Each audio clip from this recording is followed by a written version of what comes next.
చాడీలు చెప్తే ఎంత కష్టమా? రెండో శతాబ్దంలో ఒక యవ్వనస్తుడు ఒక పాస్టర్ గారి దగ్గరకొచ్చి, అయ్యా, నాకు తెలిసిన ఒక వ్యక్తిని గురించి మరి ఒక వ్యక్తి దగ్గర చాడీలు చెప్పాను. ఆ తప్పును ఎలా సరిచేసుకోమంటారు? దయచేసి చెప్పండి అన్నాడు. ఆ పాస్టర్ గారు, నీవు నివాసముంటున్న మీ కాలనీలోని ప్రతి ఇంటి గుమ్మపు ద్వారముల దగ్గర ఒక్కొక్క ఈకను ఉంచిరా అని సలహా ఇచ్చాను.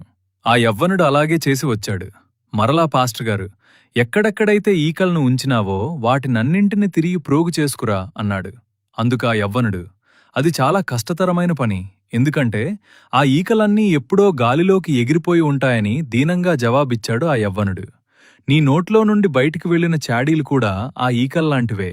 వాటిని తిరిగి వెనుకకు తీసుకోవడం కష్టమని ఆ పాస్టర్ గారు చెప్పెను. ప్రియ యవ్వనస్తుడా, చాడీలు చెబుతున్నావా? అయితే జాగ్రత్త. నాలుక చిన్న అవయవమైనను గొప్ప విషయములు చేయను. యాకోబు 3:5. చెడుమాట మీ నోటి నుండి వెలువడకూడదు, అవసరమైన దాన్ని మాత్రమే చెప్పుడి. ఎఫెసీయులకు 4:29. చాడీలు చెప్పువాడు రహస్యములను బయలుపరచును. సామెతలు 11:13. కాబట్టి మాట్లాడే ముందు ఆలోచించు. నీవు చెప్పేది ప్రేమను పెంచుతుందా లేక గాయపరుస్తుందా? మన నోరు దేవునికి మహిమ కలిగించడానికి ఉపయోగపడాలి. మనుషులను కూల్చడానికి కాదు, నిర్మించడానికి కావాలి.